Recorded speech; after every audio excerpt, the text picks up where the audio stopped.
ഇന്ന് ഇതുപോലെ ഒരുമിച്ചിരിക്കാൻ പറ്റിയിരുന്നെങ്കിൽ. വീട്ടിൽ നിന്ന് ഇറങ്ങി തന്നെ അമ്മാവൻ കാണുമോ, അമ്മായി കാണുമോ, അവർ കാണുമോ എന്ന് പറഞ്ഞിട്ടുള്ള നിൻ്റെ ഒടുക്കത്തെ പേടി കാരണമാണ് ആരും വരാത്ത ഈ കാട്ടിൽ വന്നിരിക്കുന്നത്. കുറച്ചെങ്കിലും സമാധാനത്തിൽ ഇരിക്കാമല്ലോ. ഓ, അപ്പോൾ സംസാരിച്ചിരിക്കാൻ വേണ്ടിയാണ് ഇത്ര ദൂരം വന്നത്.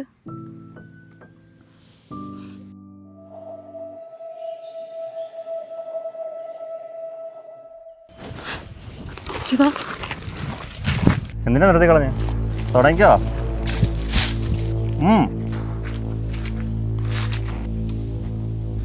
എവിടേക്കാണ് ചേട്ടാ? പ്രശ്നം ഉണ്ടാക്കല്ലേ, നമ്മൾ പോവാണ്. അങ്ങനെ അങ്ങ് പോയാലോടെ ചെറുക്ക, നീ പോയിക്കോ.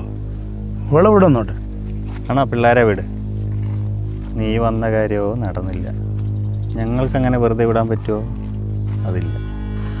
അതുകൊണ്ട് നീ ഒന്ന് അഴുക്കി ഞാനൊന്ന് കാണട്ടെ. ചേട്ടാ പ്ലീസ് ചേട്ടാ. എന്നാ നിന്റെ ഫോൺ ആയിട്ട് വീട്ടിലേക്ക് വിളിച്ചു പറയാം. വീട്ടിൽ പറഞ്ഞ പ്രശ്നമാവും ചേട്ടാ. അല്ലെങ്കിൽ എനിക്ക് കാണണം ചേട്ടാ പ്ലീസ്. കുറെ നേരമല്ലേ കോപ്പ് വർത്താനം. പ്ലീസ് കോപ്പ് പറഞ്ഞേ. നീ എന്ത് കുണഞ്ഞ വത്താടാ പറഞ്ഞു? ഇത്ര നേരം നമ്മൾ രണ്ടാളും കൂടിയിട്ടല്ലേ? ഇപ്പൊ നീ ഒറ്റയ്ക്ക് കൊണ്ട് അവളെ അവിടെ സൂഹിക്കുന്നു പറഞ്ഞേ. നമ്മൾ മൂന്നാളും കൂടി സൂഹിക്കും.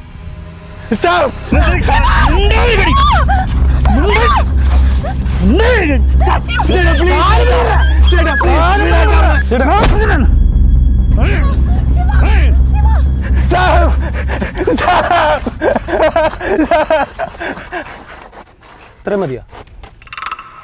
ഞാൻ ഇത്രയും കരഞ്ഞാൽ മതിയോ? മതിയടി, പെർഫോമൻസ് നിർത്ത്.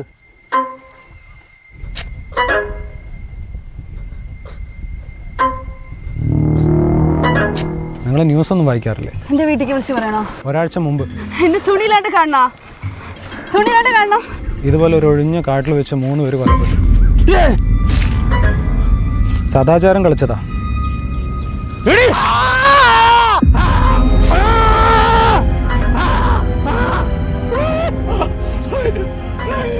ചെവിക്കല്ലേ?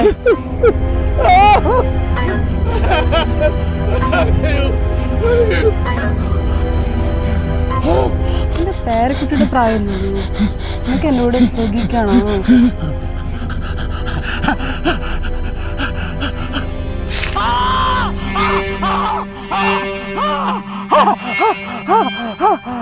ജീവനോട് ഇരിക്കുമ്പോൾ തന്നെ ഹൃദയം മുറിച്ചെടുത്തത്ര സൈക്കോസ്.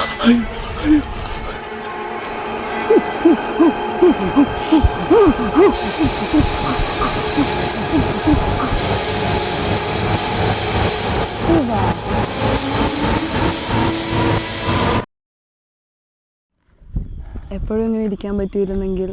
അവർ കരഞ്ഞാൽ പോലും കേൾക്കാൻ ആരുമില്ല. എനിക്ക് കരയാൻ തോന്നുന്നു. കരയി.